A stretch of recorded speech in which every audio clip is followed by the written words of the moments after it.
Hi friends, నమస్తే. డబ్బు గురించి మరో పార్ట్ అండి.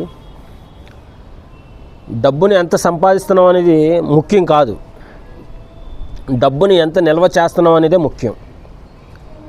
ఒకడు ₹1,00,000 సంపాదిస్తాడు, ఆడు ఖర్చులన్నీ అయిపోగా 3వ తారీఖు వచ్చేసరికి ఇంకో 10,000 కోసం వేరే వాడిని అడుగుతాడు. రీజన్ ఏంటంటే వాడి సంపాదన కంటే ఖర్చు ఎక్కువ ఉంది కాబట్టి, అనవసరమైన ఖర్చులు, ఏదో ఈఎంఐలు ఇలాంటి అన్నింటిలో కూడా పడిపోయి ఫస్ట్ తారీఖు వస్తుంది, జీతం పడిపోద్ది, ఈఎంఐలు కట్టేస్తారు, రెంట్లు ఇచ్చేస్తారు, అన్నీ అయిపోతే మళ్ళీ 5వ తారీఖు వచ్చేసరికి ఇంకో 10,000కో 10,000కో 5,000కో వాళ్ళ సంపాదన బట్టి ఎంతో కొంత మళ్ళీ రిక్వెస్ట్ కోసం ప్రయత్నం చేస్తారు డబ్బు కోసం. అందుకే నేను అంటున్నాను, ఎంత సంపాదించినా సరే ఒక 10 to 25% నిల్వలో ఉంచాలండి. నిల్వలో ఉంచిన అమౌంట్ నీ భవిష్యత్తుకి మంచి పొదుపు మార్గం అవుతుంది.